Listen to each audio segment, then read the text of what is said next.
বহু বছর আগের কথা। বাগদাদ থেকে অনেক দূরে পাহাড়ি এক নিভৃত গ্রামে বাস করত এক যুবক, নাম তার সালমান। গ্রামের শেষ প্রান্তে নদীর ধারে তার ছোট্ট একটি কুঁড়ে ঘর। সালমান ছিল এতিম। ছোটবেলায় বাবা মাকে হারিয়ে সে বড় হয়েছে চরম দারিদ্র্যের মধ্যে। তার সম্বল বলতে ছিল শুধু এক টুকরো জমি, যেখানে সে নিজের হাতে শাকসবজি চাষ করত। সালমান ছিল অত্যন্ত আল্লাভীরু এবং সৎ। তার মুখে সবসময় হাসি লেগে থাকত। রোদের তাপে যখন সে খেতে কাজ করত, তার কপাল বেয়ে ঘাম ঝরত, কিন্তু তার মুখ থেকে আল্লাহর জিকির কখনো থামত না। সে বলতো, হে আমার রব, তুমি আমাকে যা দিয়েছ তাতে আমি সন্তুষ্ট। হালাল রুজির এক লোকমা হারামের হাজার লোকমার চেয়ে উত্তম। প্রতিদিন ফজরের নামাজ শেষ করে সালমান তার ক্ষেতের তাজা শাকসবজি নিয়ে বাজারে যেত না। সে সোজা চলে যেত গ্রামের সবচেয়ে ধনী ব্যক্তি জামাল উদ্দিন মহাজনের বাড়িতে। জামাল উদ্দিন ছিল গ্রামের সবচেয়ে প্রভাবশালী কিন্তু কৃপণ ও চতুর লোক। সালমানের মতো সহজ সরল মানুষকে দিয়ে সে নিজের কাজ করিয়ে নিত নামমাত্র মূল্যে। সালমান প্রতিদিন তার বাড়িতে টাটকা সবজি পৌঁছে দিত, আর বিনিময়ে পেত সামান্য কিছু চাল, ডাল আর পুরনো কাপড়। তবুও সালমানের কোনো অভিযোগ ছিল না। সে বিশ্বাস করত তার পরিশ্রমের প্রতিদান মানুষের কাছে নয়, আল্লাহর কাছে জমা থাকছে। একদিন দুপুরের ঘটনা। সূর্য তখন ঠিক মাথার উপরে। সালমান তার ক্ষেতে কাজ করছিল। জোহরের আজানের ধ্বনি ভেসে আসছিল দূরের মসজিদ থেকে। সালমান কাজ থামিয়ে অজু করার প্রস্তুতি নিচ্ছিল। ঠিক সেই সময় পাহাড়ের ঢাল বেয়ে এক অচেনা রাখালকে নেমে আসতে দেখল। রাখালটির সাথে ছিল এক পাল ভেড়া ও বকরি, কিন্তু রাখালটিকে দেখে খুব ক্লান্ত মনে হচ্ছিল। সালমান এগিয়ে গিয়ে তাকে সালাম দিল। আসসালামু আলাইকুম ভাই, আপনাকে খুব ক্লান্ত মনে হচ্ছে। আসুন, আমার এখানে একটু বিশ্রাম নিন, আমার সাথে দুপুরের খাবার ভাগ করে খান। রাখালটি অবাক হল। এই অপরিচিত গ্রামে কেউ তাকে এমন আপন করে ডাকবে সে ভাবেনি। সে কৃতজ্ঞ চিত্তে সালমানের আমন্ত্রণ গ্রহণ করল। রাখালটি জানালো তার নাম কাসেম। পাশের গ্রামে খরা দেখা দিয়েছে, তাই সে তার পশুপাল নিয়ে ঘাসের খোঁজে বেরোয়েছে। সালমান তার নিজের জন্য রাখা সামান্য রুটি আর পিঁয়াজ কাসেমের সামনে এগিয়ে দিল। কাসেম তৃপ্তি করে খেল। খাবার পর কাসেম তার পশুপাল থেকে একটি বিশেষ ভেড়ার দিকে ইঙ্গিত করল। ভেড়াটি ছিল অসাধারণ সুন্দর। তার পশমগুলো ছিল রেশমের মতো নরম আর চকচকে। কাসেম বলল, ভাই, এই ভেড়াটি খুব উন্নত জাতের। এর পশম দিয়ে রাজাদের পোশাক তৈরি হয়। সন্ধে ঘনিয়ে এলো। বিদায়ের সময় কাসেম বলল, ভাই সালমান, তোমার আতিথেয়তায় আমি মুগ্ধ। আমার কাছে দেওয়ার মতো টাকা নেই, কিন্তু এই কিছু বুনো ফল আর কাঠ তুমি রাখো, এগুলো তোমার কাজে আসবে। সালমান নিতে চাইল না, কিন্তু কাসেম জোর করে দিয়ে চলে গেল। পরদিন সকালে যখন সালমান তার খেতে গেল, সে এক অদ্ভুত দৃশ্য দেখল। সেই চকচকে পশমওয়ালা সুন্দর ভেড়াটি তার ক্ষেতের এক কোণে দাঁড়িয়ে কচি ঘাস খাচ্ছে। সালমান বুঝতে পারল গতকাল বিশ্রাম নেওয়ার সময় ভেড়াটি হয়তো দল থেকে ছুটে গিয়ে এখানে থেকে গেছে। সালমান চিন্তায় পড়ে গেল। এটি তো তার সম্পদ নয়, এটি আমানত। সে সাথে সাথে উঁচু একটি টিলায় উঠল। চারদিকে তাকালো, যদি কাসেমকে দেখা যায়, কিন্তু মাইলের পর মাইল ফাঁকা। সালমান মনে মনে বলল, হায় আল্লাহ, এখন আমি কি করব? এই ভেড়াটি যদি এখানে থাকে তবে রাতে শিয়ালে খেয়ে ফেলতে পারে, আবার আমি তো এর মালিকও নই। অবশেষে সালমান সিদ্ধান্ত নিল সে ভেড়াটিকে নিজের বাড়িতে নিয়ে যাবে এবং মালিক ফিরে আসার পর্যন্ত আমানত হিসাবে দেখে রাখবে। সে ভেড়াটিকে খুব যত্ন করে লালন পালন করতে লাগল। গ্রামের মানুষ এমন সুন্দর ভেড়া দেখে অবাক হল। খবরটি বাতাসের বেগে ছড়িয়ে পড়ল, আর সেই খবর পৌঁছল লোভী জামাল উদ্দিনের কানে। একদিন জামাল উদ্দিন সালমানের কুঁড়ে ঘরে এসে হাজির হল। ভেড়াটির দিকে তাকিয়ে তার চোখ লোভে চকচক করে উঠল। সে মনে মনে ভাবল, এই ভেড়ার পশম দিয়ে যদি আমি নিজের জন্য একটা জুব্বা বানাই, তবে আমাকে একদম শাহজাদার মতো লাগবে। সে সালমানকে ডেকে বলল, শোন সালমান, এই ভেড়াটা আমার খুব পছন্দ হয়েছে, এটা আমাকে দিয়ে দে, বিনিময়ে আমি তোকে 1 বস্তা চাল দেব। সালমান বিনীতভাবে বলল, মহাজন সাহেব, মাফ করবেন, এই ভেড়া আমার নয়, এটি এক মুসাফিরের আমানত। সে ভুল করে ফেলে গেছে। মালিক যখন আসবে আমি তাকে ফিরিয়ে দেব। আমি অন্যের হক বিক্রি করতে পারি না। জামাল উদ্দিন বিরক্ত হয়ে বলল, আরে বোকা, ওই রাখাল হয়তো আর কোনোদিন ফিরবে না। তুই কেন শুধু শুধু কষ্ট করছিস? আমাকে দিয়ে দে, তোরই লাভ হবে। কিন্তু সালমান তার সিদ্ধান্তে অটল রইল। সে জানত আমানতের খেয়ানত করা মুনাফিকের লক্ষণ। জামালউদ্দিন রাগে গজগজ করতে করতে ফিরে গেল, কিন্তু তার মনের ভেতর শয়তান বাসা বাঁধল।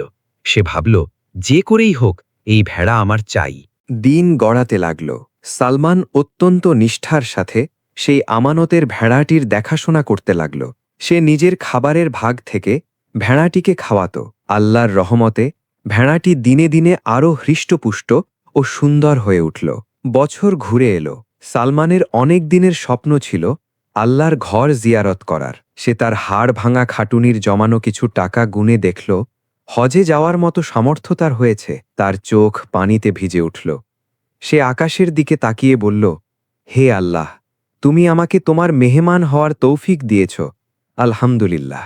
কিন্তু পরক্ষণেই তার মনে এক দুশ্চিন্তা ভর করল। সে চলে গেলে এই ভেড়াটির দেখাশোনা কে করবে? তার তো আপন বলতে কেউ নেই। কুড়ে ঘরে একা রেখে গেলে শিয়াল বা চোর নিয়ে যেতে পারে। তখন সে কিয়ামতের দিন মালিকের কাছে কি জবাব দেবে? অনেক ভেবে সালমান সিদ্ধান্ত নিল গ্রামের মহাজন জামালউদ্দিনের কাছেই ভেড়াটি রেখে যাবে। যদিও জামালউদ্দিন লোভী, তবুও তার বাড়িতে অনেক কাজের লোক আছে, পশুপালনের ব্যবস্থা আছে। তাছাড়া সালমান ভাবল, আমি তো তাকে তার প্রাপ্য মজুরি দেওয়ার কথা বলবো, হয়তো সে রাজি হবে। পরদিন সালমান গ্রামের মাতব্বর এবং কয়েকজন মুরুব্বিকে নিয়ে জামালউদ্দিনের বাড়িতে গেল। সে বলল, মহাজন সাহেব, আমি হজে যাওয়ার নিয়ত করেছি। ফিরতে আমার মাস দুয়েক সময় লাগবে। এই সময়ের জন্য আমি এই ভেড়াটি আপনার জিম্মায় আমানত রাখতে চাই। বিনিময়ে আপনি আমার ক্ষেত থেকে আপনার প্রয়োজন মতো শাকসবজি তুলে নেবেন। জামালউদ্দিন মনে মনে ভীষণ খুশি হল। সে তো এটাই চেয়েছিল। সে ভাবল, একবার ভেড়াটা আমার হাতে আসুক, তারপর দেখা যাবে সালমান এটা ফেরত পায় কিনা। মুখে মেকি হাসি ফুটিয়ে জামালউদ্দিন বলল, আরে সালমান, তুমি আল্লাহর রাস্তায় যাচ্ছ, আমি কি আর না করতে পারি? তুমি নিশ্চিন্তে যাও, তোমার ভেড়া আমার কাছে নিজের সন্তানের মতোই থাকবে। গ্রামের মুরুব্বিরা সাক্ষী রইলেন। চুক্তি হল, সালমান ফিরে এলে তার ভেড়া তাকে ফেরত দেওয়া হবে। সালমান তার আমানত জামালউদ্দিনের কাছে রেখে আল্লাহর নাম নিয়ে মক্কায় রওনা হল। সালমান চলে যাওয়ার কিছুদিন পরেই আল্লাহর এক অশেষ কুদরত দেখা দিল।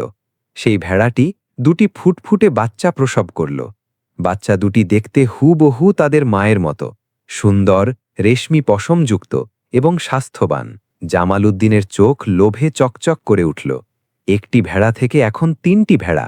সে মনে মনে শয়তানি ফন্দি আটল। সে ভাবল, চুক্তিতে তো শুধু মা ভেড়াটির কথা ছিল, বাচ্চার কথা তো কেউ বলেনি।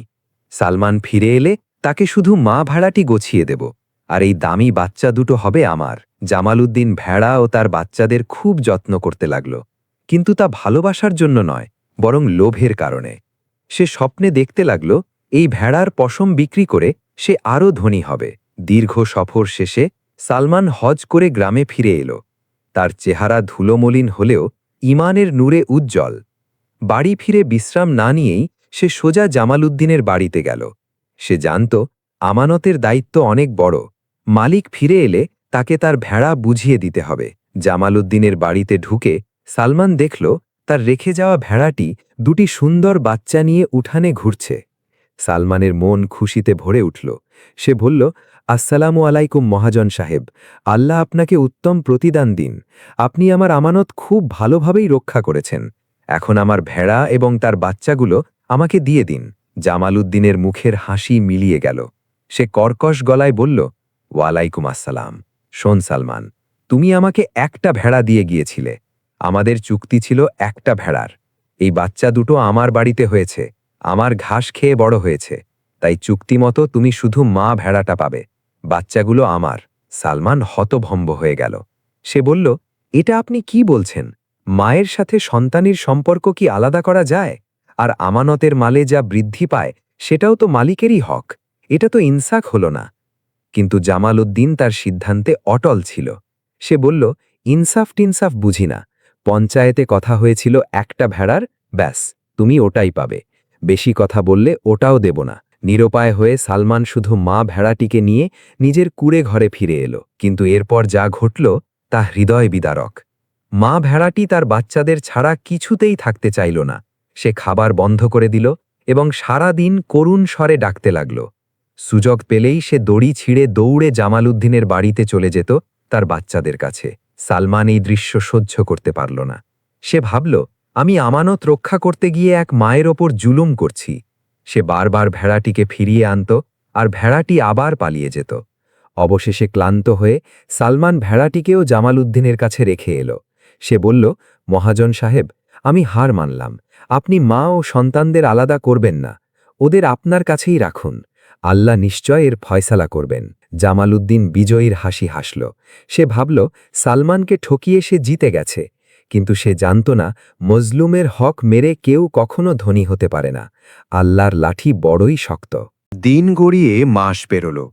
সালমান তার আমানত হারিয়ে নিভৃতে দিন কাটাচ্ছিল আর আল্লাহর কাছে বিচার দিচ্ছিল। একদিন গ্রামে এক ভিনদেশী হেকিম এলেন। তার পোশাক আশাক ছিল রাজকীয়, আর চেহারায় ছিল জ্ঞানের দীপ্তি। তিনি ইরান থেকে এসেছিলেন।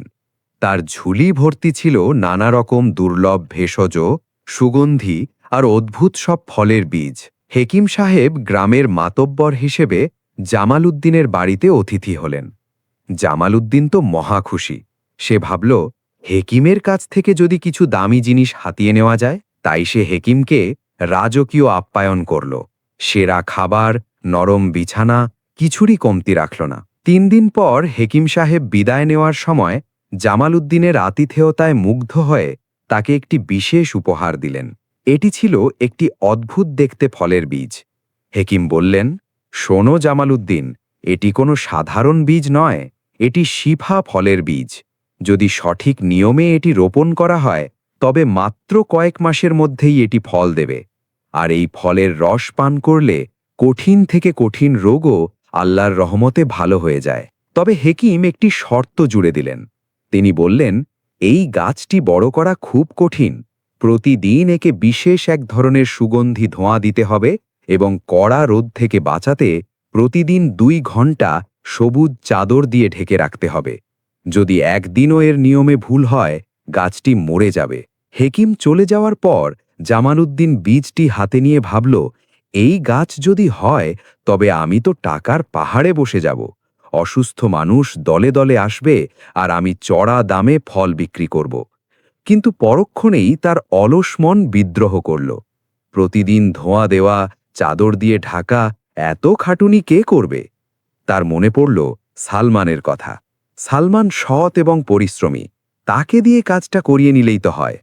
জামালউদ্দিন সালমানকে ডেকে পাঠালো। সে খুব মিষ্টি সুরে বলল, সালমান ভাই, আমি তোর সাথে আগে যা করেছি তার জন্য দুঃখিত। এখন আমার একটা উপকার কর। এই বীজটা তোর খেতে বুনবি।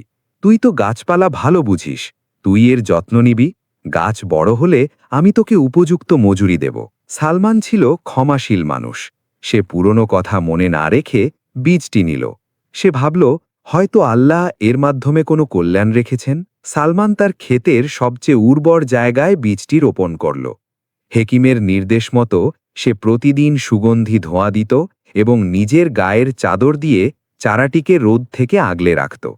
তার ঘাম আর ভালোবাসায় গাছটি তরতর করে বেড়ে উঠল। 6 মাসের মাথায় গাছে ফল ধরল। ফলগুলো দেখতে ছিল সোনার মতো চকচকে আর সুগন্ধে চারপাশ ভরে গেল। সালমান একটি ফল পেড়ে এক মুমূর্ষু রোগীকে খাওয়ালো। আল্লাহর কি কুদরত! মাত্র 3 দিনের মধ্যে সেই রোগী সম্পূর্ণ সুস্থ হয়ে উঠল। খবরটি দাবানলের মতো ছড়িয়ে পড়ল। দূর দূরান্ত থেকে অসুস্থ মানুষ সালমানের কাছে আসতে শুরু করল। সালমান তাদের বিনা মূল্যে ফল দিত এবং আল্লাহর নাম নিয়ে খেতে বলতো। সে কারো কাছ থেকে 1 টাকাও নিত না। সে বলতো, রোগ দেন আল্লাহ, শিফাও দেন আল্লাহ, আমি তো শুধু উসিলা মাত্র। সালমান বিনামূল্যে ফল বিলিয়ে দিচ্ছে, এই খবর শুনে জামালউদ্দিনের মাথায় আগুন জ্বলে উঠল। সে তো ব্যবসার ফন্দি এঁটেছিল। সে দৌড়ে সালমানের খেতে গেল। সে চিৎকার করে বলল, কিরে সালমান, তোর এত বড় সাহস! আমার বীজ দিয়ে গাছ লাগিয়ে এখন দানছত্র খুলেছিস? আমি তোকে ব্যবসার জন্য বীজ দিয়েছিলাম, মাগনা বিলানোর জন্য না। সালমান শান্তভাবে বলল, মহাজন সাহেব, আপনি আমাকে মাত্র একটা বীজ দিয়েছিলেন।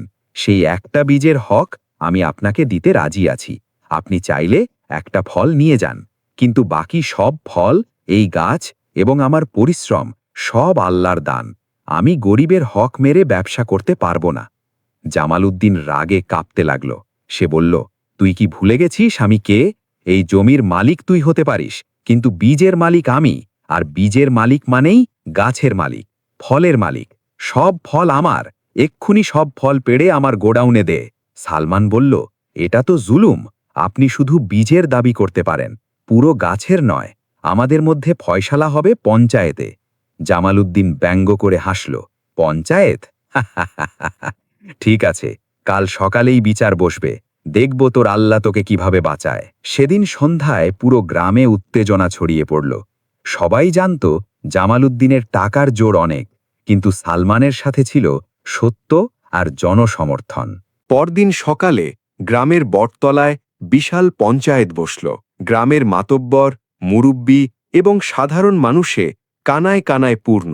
এক পাশে অহংকারী জামালউদ্দিন, অন্য পাশে বিনয়ী সালমান। বিচার শুরু হল।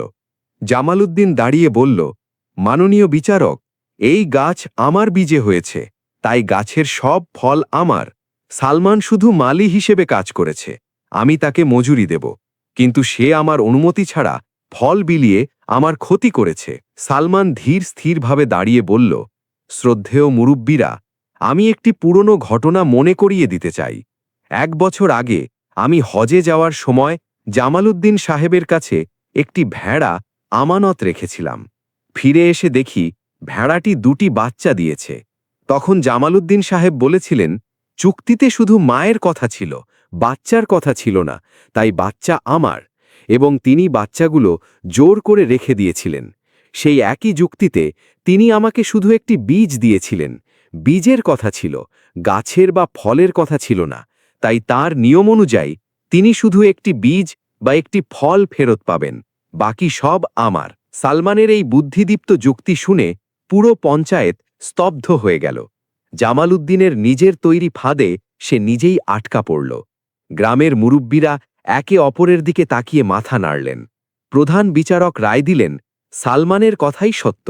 জামালউদ্দিনের পূর্বের বিচার অনুযায়ী গাছের মালিকানা সালমানের। জামালউদ্দিন শুধু একটি ফল পাবে। জামালউদ্দিন লজ্জায় ও রাগে লাল হয়ে মাথা নিচু করে সেখান থেকে চলে গেল। সত্যের জয় হল। কিছুদিন পর রাজ্যের রাজধানী থেকে ঘোষণা এলো, ন্যায়পরায়ণ শাসক সুলতান মাহমুদ এক দুরারোগ্য ব্যাধিতে আক্রান্ত। রাজ্যের বড় বড় হেকিমরা হাল ছেড়ে দিয়েছেন। ঘোষণা করা হলো, যে ব্যক্তি সুলতানকে সুস্থ করতে পারবে তাকে 1 লাখ স্বর্ণমুদ্রা পুরস্কার দেওয়া হবে। এই খবর শুনে লোভী জামালউদ্দিনের চোখ আবার চকচক করে উঠল। সে ভাবল, এখনও সুযোগ আছে। সে নির্লজ্জের মতো সালমানের কাছে গিয়ে হাতে পায়ে ধরে বলল, সালমান ভাই, পুরনো কথা ভুলে যা। চল, আমরা দুজন মিলে সুলতানের কাছে যাই। তুই ফল দিবি, আমি কথা বলবো। পুরস্কারের টাকা আমরা আধা আধি ভাগ করে নেব। 50,000 তোর, 50,000 আমার। সালমান জামালউদ্দিনের দিকে করুণার দৃষ্টিতে তাকাল। সে বলল, জামাল সাহেব, আপনার মাথায় এখনও শুধু টাকার চিন্তা। এই ফল বিক্রির জন্য নয়, সেবার জন্য। আমি সুলতানের কাছে যাব, কিন্তু কোনো লোভে নয়, বরং একজন মানুষকে সুস্থ করার নিয়তে। সালমান কিছু মুরুব্বিকে সাথে নিয়ে রাজপ্রাসাদে গেল। জামালউদ্দিনও পিছু পিছু গেল, যদি কিছু পাওয়া যায় এই আশায়। রাজপ্রাসাদে শোকের ছায়া। সুলতান মাহমুদ মৃত্যুশয্যায়। সালমান অনুমতি নিয়ে সুলতানের কাছে গেল এবং বিসমিল্লা বলে সেই ফলের রস পান করালো। আল্লাহর অশেষ রহমতে মাত্র 3 দিনের মাথায় সুলতান সম্পূর্ণ সুস্থ হয়ে উঠলেন। প্রাসাদে আনন্দের বন্যা বয়ে গেল। সুলতান খুশি হয়ে সালমানকে 1 লাখ স্বর্ণমুদ্রা দিতে চাইলেন, কিন্তু সালমান বিনীতভাবে হাত জোড় করে বলল, জাহাপনা, আমি এই পুরস্কার নিতে পারব না। এই ফল আল্লাহর দান, আর আরোগ্য আল্লাহর দান। আমি শুধু উসিলা। তবে আমার একটি ফরিয়াদ আছে। সুলতান অবাক হয়ে বললেন, কি ফরিয়াদ যুবক? সালমান তখন পুরো ঘটনা খুলে বলল, কিভাবে সে ভেড়া আমানত রেখেছিল, কিভাবে জামালউদ্দিন প্রতারণা করে বাচ্চাগুলো রেখে দিয়েছিল, এবং কিভাবে বীজের মালিকানা নিয়ে ঝামেলা করেছিল। সব শুনে সুলতান মাহমুদ প্রচণ্ড রেগে গেলেন। তিনি জামালউদ্দিনকে সামনে ডাকলেন। সুলতানের ধমক খেয়ে জামালউদ্দিন ভয়ে কেঁপে কেঁপে সব স্বীকার করল। সুলতান হুকুম দিলেন এই প্রতারকের সব সম্পত্তি বাজেয়াপ্ত করা হোক এবং সালমানের সেই ভেড়া, তার বাচ্চা এবং ক্ষতিপূরণ হিসেবে জামালউদ্দিনের গোডাউনের অর্ধেক সম্পদ সালমানকে দেওয়া হোক। জামালউদ্দিন তার লোভের কারণে আজ নিঃস্ব। সে অপমানে গ্রাম ছেড়ে পালিয়ে গেল, আর সালমান ফিরে এলো তার গ্রামে। সে সুলতানের দেওয়া সম্পদ নিজের জন্য খরচ করল না। সে গ্রামে একটি এতিমখানা ও হাসপাতাল তৈরি করল, যেখানে মানুষ বিনামূল্যে সেই ফলের মাধ্যমে চিকিৎসা পেতে লাগল। সালমানের সেই আমানতদারি এবং ধৈর্যের গল্প আজও মানুষের মুখে মুখে ফেরে। প্রিয় দর্শক, এই গল্প থেকে আমরা শিখলাম, লোভ ধ্বংস ডেকে আনে। জামালউদ্দিনের মতো যারা অন্যের হক মেরে খেতে চায়, তারা শেষ পর্যন্ত সবকিছু হারায়। আমানত রক্ষা। সালমান তার আমানত রক্ষা করেছিল, তাই আল্লাহ তাকে রাজকীয় সম্মান দিলেন। ধৈর্য ও বুদ্ধি। বিপদে ধৈর্য ধরলে এবং বুদ্ধি খাটালে আল্লাহ অবশ্যই মুক্তির পথ বের করে দেন। আল্লাহ আমাদের সবাইকে লোভ থেকে বাঁচিয়ে রাখুন এবং আমানতদার হওয়ার তৌফিক দিন। আমিন। ভিডিওটি ভালো লাগলে লাইক দিন এবং শেয়ার করে বন্ধুদের দেখার সুযোগ করে দিন। পরবর্তী ভিডিওতে আবার দেখা হবে ইনশাআল্লাহ। আসসালামু আলাইকুম।